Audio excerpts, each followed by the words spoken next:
Hi, I'm Dr. Bertice Berry, and I want to tell you a story. I'm already crying because I'm just thinking about this story.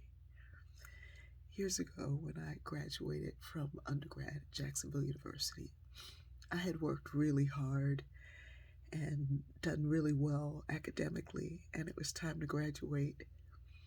But my family couldn't afford to make the trip from Delaware to Florida to see me graduate, so no one in my family was coming. So I decided that I was not going to walk across the stage. I wasn't going to participate in graduation exercises because there was no reason to. No one in my family was going to be able to come. My friends were like, "No, we're your family. You have to go because we're your family, and it won't be right if you're not there." And I was pretty popular in college because I had a lot of friends, and people would come to me with their stuff, and I'd talk them through, and I was involved and active, but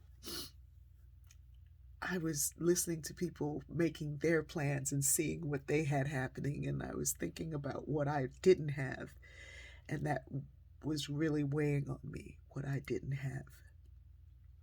And so some of my faculty said, "No, you're going to regret it if you don't graduate." And I was like, not trying to hear them.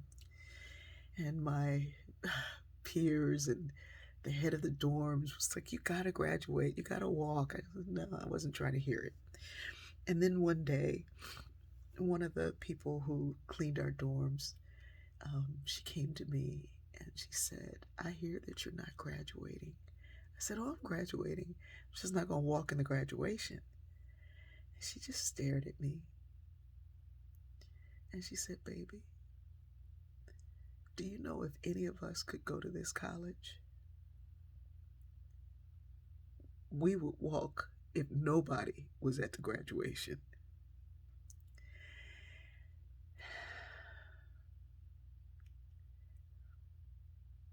I heard what she said and I said, "Well, I'll go ahead and I'll do it." When it came time to announce the awards, and they gave out this one award, it was the highest award. It was the President's Cup for Leadership. And there were people who were working to get that award, and I was ready to cheer them on, and they were planning on it and thinking, "Yeah, I'm going to get this." And they started describing the person, and we were seated alphabetically, and Kathy Barrios was next to me, and she's like, "It's you." And I was like, "No, it isn't." And they kept describing and they kept describing, and then it became obvious that it was me. And then they said my name. I went up to get the award, and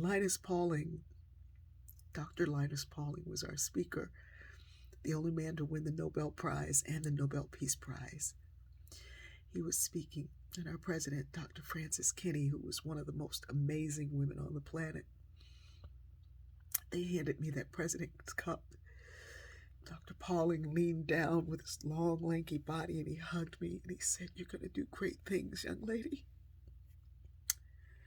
And I turned, and everybody was standing and cheering. And then I could see way in the back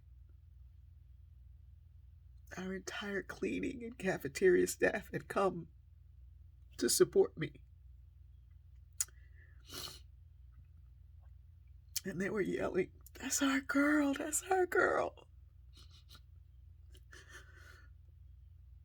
When I came off the stage, my friend Rhonda's father was there to escort me down. And everybody was like, "Your father came." And I was like, "Yeah, he did."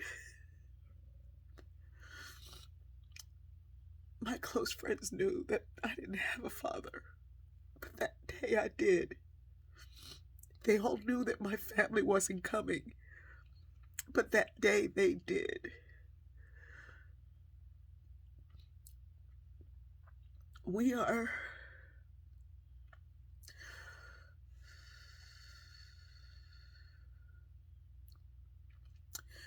we are forming alliances and making camp with people who we think are our family. when your real people are all people. They may not look like you, they may not have your blood, but all people are your people.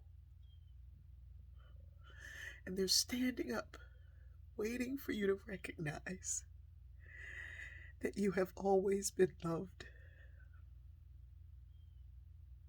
I love you.